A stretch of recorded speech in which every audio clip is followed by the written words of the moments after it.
Val. Hi, how are I'm good. How are you? you? Good, Happy good. Thursday. Yeah, happy Thursday. And Almost weekend. I know, almost weekend, thank goodness. Yeah. And Happy New Year. I haven't even seen your face since Yeah, I 2025. know. Yeah, how's it out there in Are you in California right now? Yeah, I'm in California right now, and it's a hard morning. So hmm it has been a long night for a lot of family and our friends. So Yeah. it's really tragic. Well, we've Uh, been watching and we've been praying about all of this and thinking about you. And we have family that live in Anaheim, so we're kind of aware that I'm just so sorry y'all are going through yeah. that. It's it's in it's just not even comprehensible. It's truly not even, you can't even wrap your head around it. So Yeah. Yeah, it makes everything that we're going to talk about kind of that's right. insignificant, right? So let's I start with actually that was to put it thinking all about in that. perspective. I was like, the perspective here, ladies, Yeah. is that don't sweat the small stuff. Just be grateful Yeah, about exactly. what we It's have. so important. It's It's so, so important. And it actually is a good lead in to this conversation about nutrition and menopause because there's a lot of overthinking. You know, you and I have talked a yeah. lot about that. And yet we want to feel good and be healthy and live a long life.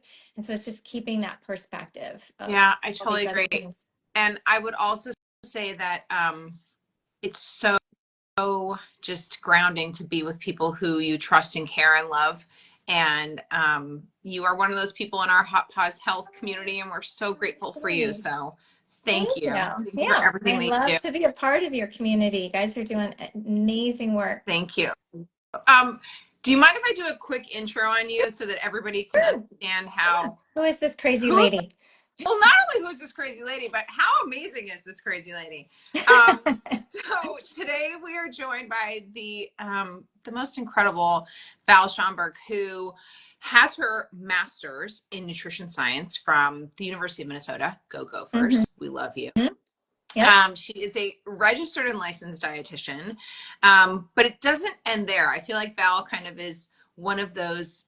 Well, you're kind of a unicorn within the nutrition space, I would say, and you have been such for a long, long time. So, Val not only has her registered and licensed dietitian and master's in science of nutrition, she's actually a certified menopause practitioner, which is really incredible, and did so many, many years before it was even cool to be in menopause, from the Menopause Society.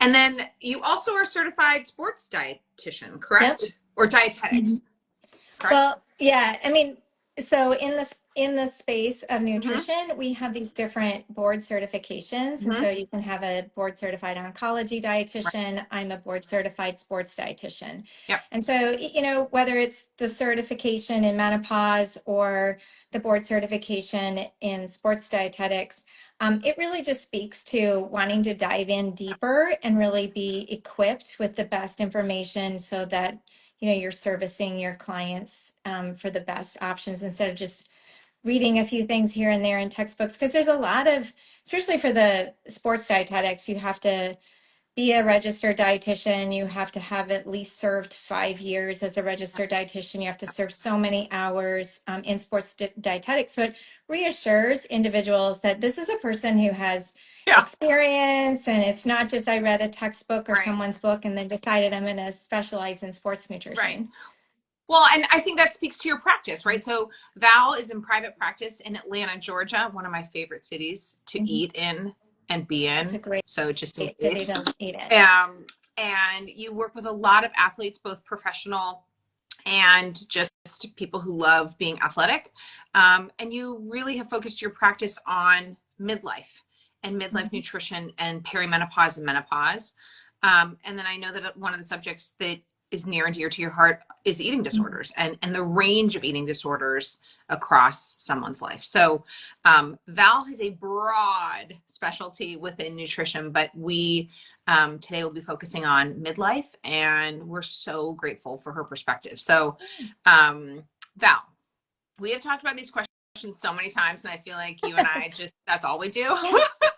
So maybe I'll But give a new, fresh well, perspective on some of a these. perspective for everybody.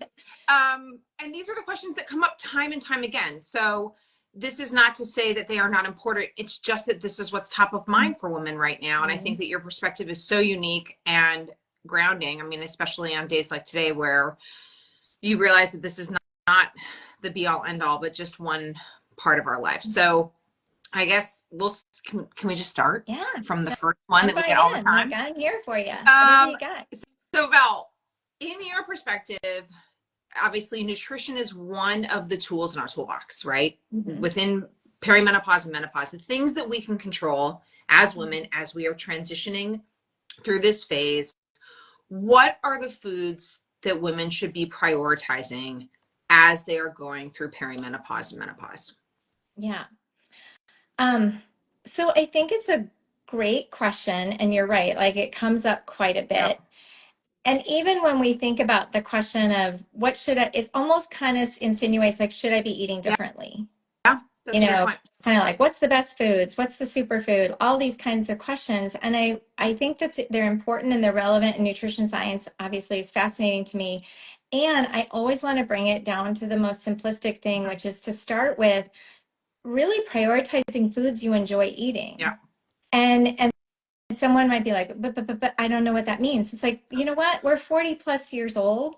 Hopefully we figured out how to eat. So then if we don't know what to eat, then Right. that kind of gets at, well, maybe some of what we need to address first and foremost is where's the confusion coming from Mm-hmm. so that you can prioritize, what you want to be able to eat. And then we can look at, does that include protein, carbohydrates, plant foods, healthy fats, all these things that you're going to hear depending on where you look? Mm-hmm. Um, the other thing related to this that just so that women can kind of take a breath Yeah. and then like not overthink this is, so I have an 18-month-old granddaughter that, I just get the biggest kick out of watching her eat and enjoy food and explore and become this, person who hasn't gotten any external cues yet really Right. Yeah. on what her body is and all this kind of stuff. And so when I think about that, I think about her nutrition. My nutrition as almost a 60-year-old really isn't any different. Theoretically, Yeah. we all humans need to have these foods. We need to prioritize plant foods, which is what I would tell someone. We need to definitely include fiber. But look, if you're struggling with irritable bowel syndrome and you've got maybe a history of restrictive eating and you're going to throw a bunch of fiber at your gut, you're going to feel Yeah. crappy. So that's a great idea, but the generalization of it can really throw people Yeah. off. You hear a lot about protein. Yep. Yes, protein's important, but are we not eating enough protein? If you skip breakfast and skimp on lunch and kind of are eating whatever later in the day, well, maybe you're deficient in protein because your meal pattern and your eating pattern needs some Yep. work. And because I usually don't see people with a protein Right. deficiency unless they're intentionally restricting their eating. They don't like a certain food or Right. food group, and then they might have some type of a disordered eating or eating disorder, Right. maybe allergies, those kinds of things. Or they are practicing a vegetarian or vegan Right. diet and they're just unintentionally not getting enough, and then we can be intentional about Right. making sure they're getting that. And then the other thing that I often see, again, you need it all the way from the time you're born till now, but when we think about musculoskeletal Yes. health and really especially bone health, and we think about the importance of calcium, Yeah. oftentimes calcium isn't absorbed as well when we're getting older. Yeah. For various reasons, someone might not be eating foods that are higher in calcium, especially dairy foods, maybe Right. because they don't tolerate it well or they don't like it, or if someone told you it was bad, well, then we need to do We need some to nutrition we education need to around. undo that. We need to undo some Right. of these things so that we can get back to these basic principles. But just so women are assured that, yes, there's a lot of things we need to prioritize, but there isn't some magical different way we need to eat. Right. We just might need to reassess our eating pattern and the Right. foods we're eating on a regular basis so that we are getting that good quality nutrition. Well, I think you and I have talked about this a lot, which is don't overcomplicate it. You know what's good for you. Plants are good for you. Really whole foods are good for you. If you can start with whole vegetables and whole fruits and whole Mhm. grains, that's a wonderful place to Yeah. start. Oh, I just sparkled. I don't even know how I Wow. did that. We won the lottery with that I hope answer. so. That's kind of, I feel like that was a sign, like a divine sign. Yeah. So I think that not overcomplicating it and really focusing on the fundamentals of nutrition, which you said at the beginning. We know what's good and what's bad. Yeah. Don't eat Cheetos. And They're probably not bad. I mean, and they're probably many not good for you. Like, but if you want to have one, that's okay. And just have one and move along. And then, yeah, you know, um, yeah. really prioritize the foods that matter. So, I think that the protein conversation, which is a question that we get a lot, which is women want to be told a number, Mm, right? Our whole lives we've been trained in kind of this Cosmo magazine, like the 1, 2, 3, or I need to know the number, or what's my number, or I'm going to hit X number of calories to work out of my elliptical. And that, we're so number driven. mhm. And so I think I would love your perspective on, is there a number or is there not a number? I mean, what are Yeah. we aiming for at every meal, so to speak? Right. Well, I like to go from from the standpoint of let's not focus on numbers, Yep. because um, I think it's Yeah. distracting. So I just put together a pot of chili tonight, and I am pretty rest assured when I have a bowl of chili that it's going to have protein, it's going to have vegetables, it's going to have some carbohydrate in the beans, and it's fibrous, and I might have a salad with that, and I'll get a little extra healthy fats and things like that. But my plan is to eat chili with a salad and some crackers, not to eat 30 grams of protein accompanied by X number of grams Right. of fiber. And so that's my point, is that yes, we have great research, and obviously I am a clinician, and I care, and I love to read these studies, but that's why I can say pretty confidently I don't like to give people, and kind of been there, done that. Like, I've done all the calorie counting, Right. I've done all the macro checking, and it never worked. Right. So it works better to think about protein is important. What kind of protein do you enjoy eating? What Right. kind of protein foods? Do you enjoy meat? Do you enjoy chicken, poultry, or would you rather not have that? You like to focus on fish, you like tofu, you like tempeh, maybe you like peanut butter. So then think about those foods, Hmm. and then ideally you're eating hopefully three meals, Yep. maybe 3 or 4 Yep. meals, right? Like maybe you have 3 meals and a decent snack. And at each of those meals, you would think, where's my protein? Right. I'm having some Greek yogurt and some nuts, and I've got some berries and maybe some granola or something on it. Okay, you know what? Right. I can assure you you've got enough protein. But if you tell me I am eating a fourth of a cup of yogurt, well, then, yeah, we're going to not have enough yogurt. Right. We're not going to have enough protein. So if the number helps you feel safer with Right. being able to eat more, that's how I see it come up for people, then maybe that's a helpful intervention. And just to answer that question, right now, I would say that depends on the expert or the specialty group you ask. It's anywhere from 20 to 30 grams of protein, at each of those 3 meals and a snack. Yep. Okay, but then again, I don't want us to be eating protein. We're eating Right. meals. We're eating chili. We're eating a salmon with some rice and potatoes or Yep. something like that. So then the other part to think about with stuff like protein is, like if someone says, I heard, because this comes up a lot, Yep. I heard I need to have 30 to 40 grams of protein. Right. And that's based on some study. Right. And you have to remember, nutrition science is really hard to do. It's hard to control for. There's a lot of social Hmm. determinants of health. There's a lot of things that affect absorption and all these things. So let's just go with that for a second, that's what you heard. Well, what are your goals? Like, what are you hoping being really consistent with that protein is going to do? Are you concerned about musculoskeletal health? Are you trying to are you worried about your Yeah. weight? Because there might be some things related to whatever your goal is or that your concern is, that number is mislining you. Right. So I've seen some people overeating Right. protein.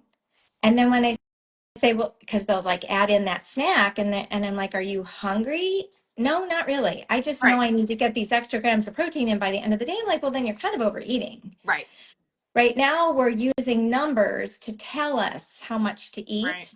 And I think that's problematic. Yeah. When Agreed. by this age, and this is what we want to teach an 18-month-old, how do you listen to those internal Yeah. cues? How do you say more or Right. okay? Right. Like really, really knowing that, gosh, if you didn't get 20 grams of protein in that meal, you're not going to just fall apart.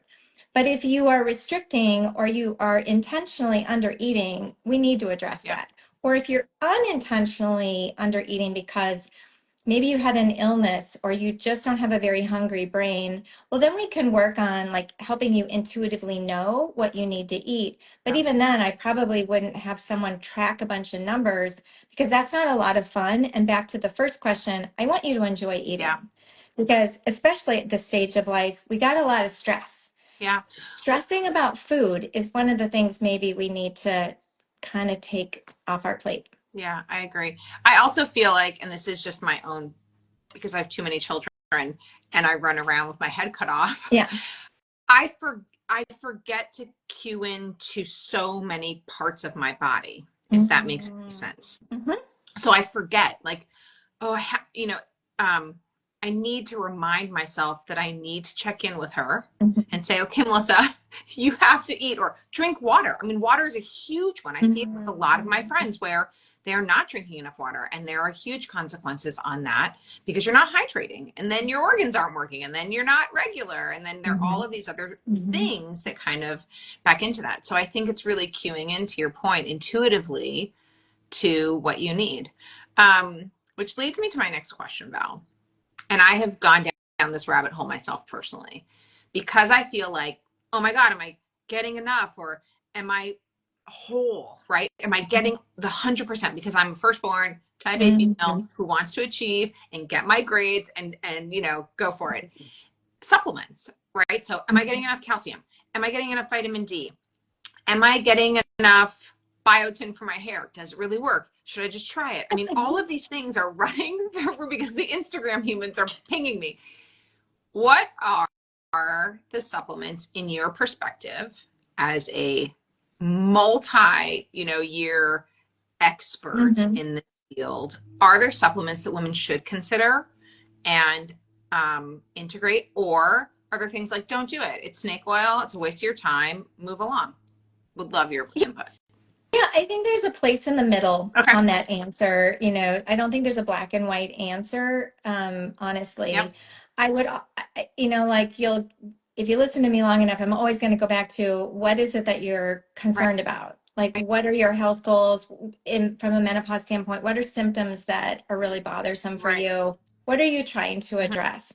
And then from that, we would certainly look at it from a food first Right. approach. Like, let's take a look at your nutrition and your diet. So let's say that you don't like dairy foods, you don't tolerate them very Right. well. So right away, we're probably going to miss out on a significant amount of calcium in your diet. Mm-hmm. Then I might ask, like, well, what other foods do you eat? And if you and you can go to the National Osteoporosis Foundation has a great website, Yep. and you can do like this calcium calculator, and you can just do a quick little, on average during the week, this is Right. about what I eat. And so, okay, it doesn't look like I have a good calcium Right. diet or I don't. Well, then, yeah, you might want to consider something like a 500 or 600 milligram calcium citrate type of supplement to supplement that Yep. diet. But if you're someone who, on a pretty regular basis, has a good, high quality diet, you eat 1 to 2 to 3 servings of dairy a day with Greek yogurt, some cottage cheese, maybe some cheese here and there, maybe some milk in your Yep. smoothie or on your Coffee. cereal, Yeah. then maybe we really don't have to look at that. And then it also comes into let's say that you've shown up and you're like, I just had a DEXA bone Right. density scan done, and you know what? It's showing that I have low bone density. We need to be a little bit more intentional. So yeah, we might look at your calcium. We might supplement there. I have some concerns about calcium supplements as an example, just in terms of digestibility. Some people don't tolerate them Mm-hmm. great. There's debate right now about how they might affect cardiovascular health. I think the Endocrine Society has concluded, don't worry Yep. about it.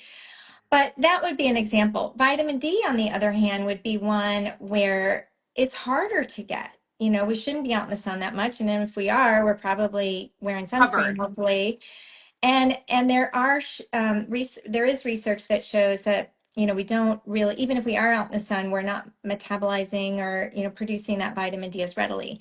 So then we can test it, which that's a whole nother story. But let's say you test it and then low, deficient, well, then right? supplementation would be a great idea. But Right. if you test it and it's adequate, well, supplementation in the research would show isn't going to make a difference. So supplementation is meant to supplement the diet where you can't get it otherwise from food, or there's some type of a malabsorption Right. issue or something going on. With the menopause symptoms, similarly, I would say there are so many symptoms that go with menopause. We don't need to just supplement because you're in menopause. Right. I would say, what are the symptoms you're wrestling with? And, there's over 35 different Right. symptoms. So, Yes, there you're just are. going to take, and I do see this. I see people with a bag of supplements, and I'm like, is it working? I mean, you came to see me, so something's not working. So maybe we need to reevaluate that.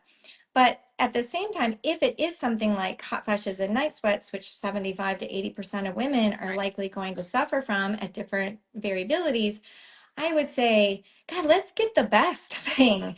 Let's address your nutrition first and foremost. But if you're really, really struggling, you need to talk to a qualified gynecologist who can assess whether menopause hormone therapy is a good option for you.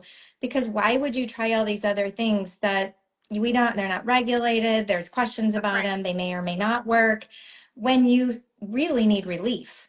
And so that's how I like to help people say is, yeah, you could do that, but I would argue that I would want something that's just a straight line, and then I'm not going to be more aggravated and frustrated because I'm taking this and then I'm taking this and I'm spending hundreds of dollars a month on something that maybe isn't even addressing. Now, if you take something and you feel better and it's a clear, well, Right. great, that's good. Good for you. Make sure your doctors know what you're Right. taking. Don't just shove it under the rug. People need to know.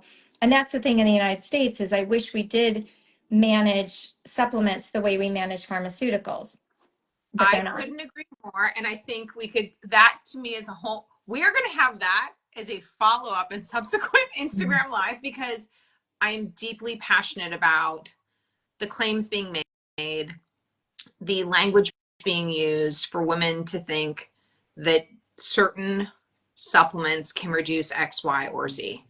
And that leads to a question, which is, are there foods, Val, specific foods, not a Mhm. supplement, not a pharmaceutical, that can help reduce menopause symptoms, specifically hot flashes? You And know where I would go with that. let's start there.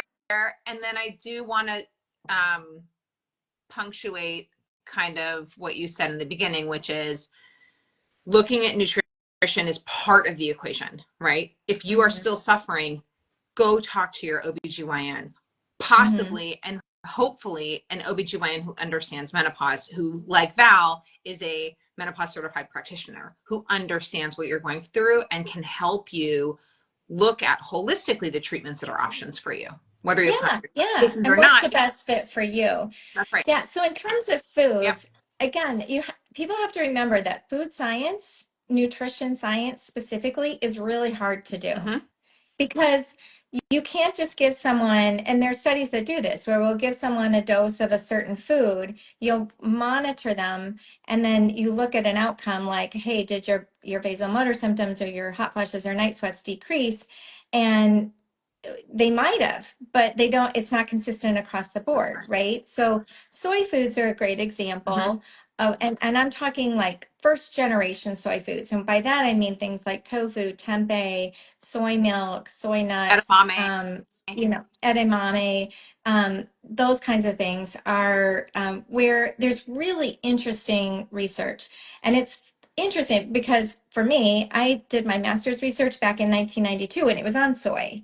And if anyone knows the history of soy, we've come a long way since 1992. Yes. Like it was the best thing ever. Soy protein was Yep. everything. And then we went to, oh, avoid Worst it thing like the ever. plague. It's the Don't worst eat thing ever, soy. which Yes. was, Yes. one of those studies that got put out there that's been retracted and yet the message stuck. And so, they're continuing to explore. Like there is some things about soy foods that only for certain people, they might have a certain type of intestinal bacteria that can do this microbial conversion of a chemical, what do you want to call it? An component of soy foods called isoflavones, and they might be able to be this estrogenic type active um, Yep. component that then may up or down regulate one of the estrogen receptors, and then you might see a benefit. So you can tell, like, that's super That is. complicated. And when they do studies, they find that only about a third of North American women seem to have this type of intestinal bacteria that actually, produce that Right. benefit. And even when they have that, they don't always see a reduction in hot flashes. But so my bottom line with that is that's a great idea. If you're really struggling with hot flashes and night sweats, and I have been one, definitely can speak to that, try soy Yep. foods. Try cooking. Make a tofu stir fry. Add in a bunch of vegetables because plant foods inherently kind of have some of those benefits Mhm. as well. So there's no downside, right? Like, unless you just don't like Right. it. Like, I don't want you to eat foods you don't like. But there's not a downside, especially when we know that soy protein is a helpful protein in terms of managing cholesterol, and it's an antioxidant type food and it has some anti-inflammatory properties. So you can try it out. If it doesn't work and your hot flashes or your vasomotor symptoms are persisting, then yes, let's look at other options. But from a food standpoint, that would be the one where there's the most research. That's right. But even the researchers would say, yep, it's not consistent. It's a little bit debatable. We can't conclusively say, eat these soy foods and your vasomotor symptoms will improve. And that's where women get frustrated, is when they hear, like, oh, this is what I need to eat, or this is what I need to do. And then they don't see an improvement. They're more stressed, more anxious. And that's what we really want to prevent. Well, and I think to that end, and I'll just wrap this up in kind of a bow, which is say Mhm. soy as a food has been the most researched. It has Mhm. conclusive evidence. It works for some women because Absolutely. of Yeah. the mimicking of estrogen in a very complicated chemical way Hmm. with isoflavins, Isoflavones. Hmm. flavons. Flavor. Yeah. Um, However you say and it. so, but that is to say that has been studied. There are other foods or gimmicks or conversations out there that if you eat X, you know, you will cure your vaginal dryness. It's like, Mm. really understand the research behind these claims Hmm. and talk to your providers, whether that's a naturopath or an OBGYN or whomever, but just do your research. Because to Val's point, the spinning, because you're in pain, right? If you are Hmm. suffering and you want to find a solution to help curb and diminish that pain, I think it's just really important to look at the research that's out there. So, And I think part of like the menopause movement right now is really all about delivering high quality education and information right. to women so they can make an informed Yep. decision. So this random one-off eat blueberries and it's going to affect your hot flashes. I'm like, eat Right. blueberries because they're Right. super delicious and they have lots of benefits. Right. But I eat blueberries every single day and I can tell you it didn't Right. help. So I don't know, maybe it helped somebody else. So it's those kinds of things where, um, you know, consumers shouldn't have to go read the Right. research, but I would say that research itself is kind of has some problems in it altogether. So Right. just because someone has a study doesn't necessarily mean it's a good study Right. published in a good Correct. journal that was peer reviewed and Correct. all of those kind of components too. So unfortunately, it becomes a little bit more complicated than it used to Yes. be. And I think, the 17 women in Uzbekistan, and it gets published on PubMed, and you think that you found it.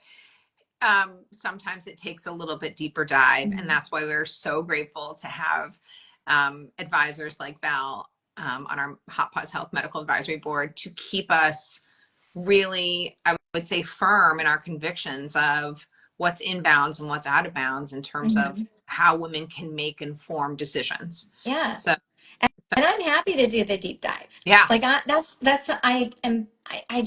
I love reading research. I'm happy to reach out to researchers and say, "Can I see the data?" right. I love it. And then sometimes they don't respond. But Val, I would say, one of the most thorough people I've ever met in terms of how you unpack research. So I am so grateful for you. Um, so last question, how can women who are listening in connect with you, and learn more about what you are doing and how you might be able to help them. Yeah, I mean, the easiest way is to go to my website, which is valschonberg.com, We'll ValSchonberg, put everything in the or follow up too. So we're going to tag her, but just keep. yes. And you can check me out on Instagram, v.schonbergrd, and reach out. Like, there's no bad question. Yeah. And there's a lot of questions that are out there and confusion. And most of the time when women come to me, they are almost literally in tears because they feel so overwhelmed. They don't know what to eat. And within 1 or 2 sessions, like, I just have a sense of relief. I feel better about my eating. We can work on, making some appropriate behavior changes when we've identified maybe some areas that would be helpful for them to change or improve. But it is that peace of mind, like, okay, wait, I'm okay. Like, because there's so much going on in our life at this Yeah. stage of life, not to mention when our bodies aren't working the way we want them to. Food and eating really just shouldn't be that hard. It can be really simple. Well, and I think to that end, I mean, and I experienced this, as so many women have, which is I've worked out my whole life. I've been a healthy eater. I've done my thing. And then all of a sudden, 10 pounds showed up. I attributed it to having too many children, and it wasn't their fault. My body was just changing, but I hadn't done anything. And Mhm. so I think your instinct is to, well, what did I do?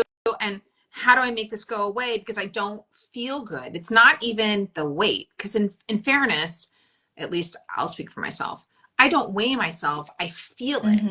I feel the way my clothes fit on Mhm. me. I feel the way that when I button my jean, it doesn't feel good. And so I think to your point is that when women are able to reach out and ask questions and then feel a sense of control again, or a sense of it's not my fault, or a sense of, hey, there is something that I can do that's Mhm. really thoughtful and not crazy, and I can move that lever in the way that is appropriate for me right now because my body is changing, and that's okay. Right. And I think part of where that comes in too is that it does catch people off guard. Yes. Like, I have been doing all the things, and even despite doing all the things, Right. um, this is happening, and that's super confusing. And then you see a commercial or you see someone on Instagram and say, "Oh, no, no, no, you can fix it. Like, here's the before and after picture. You just do this Right. exercise, you just eat this amount of protein, and then you do." And then it still isn't fixed. And then you feel more and more stressed. And so that's where some validation comes in of to say, yep, that worked for that person and that's great for Right. them. But let's focus on your health. And I always want to bring it back to, hey, the most important thing here is that your mental health too, Yeah. but also cardiovascular health. I will never make a recommendation that's going to sacrifice Yep. musculoskeletal health. I think it's one of the most important things that, you know, we don't want to lose any more bone or muscle at this stage of life. That's, preserving that is really Right. important. Diabetes, cancer Yep. risk, all those things become real as we're getting older. Mm-hmm. And so we can shift that mindset away from weight to all these other things. That's not going to fix how you feel in your Right. body. But when you get in a group of women and you're like, oh, I'm not Yep. alone, like, there's some kind of not being out there on your own and feeling like other people are going through this. I have a body image group for midlife women. And it's just a great place to come and share those thoughts because we live in a culture that's very Yep. obsessed about weight and thinness and appearance. And so, how do you move beyond that? Aging in and of itself. I mean, Yep. old talk, fat talk, all these things.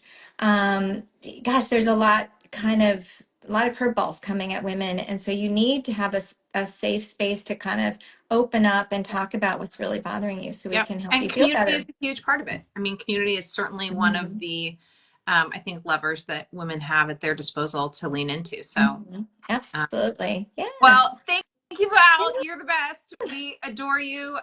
And we will send all of your information on this Instagram live so that everybody can reach out to you and ask all of those questions that they have. So thank you for everything. Yeah. Thank you for Well, what you thanks do for for women. everybody who came and hopefully we can do this again. Yeah. All right. Thanks, Val. Bye.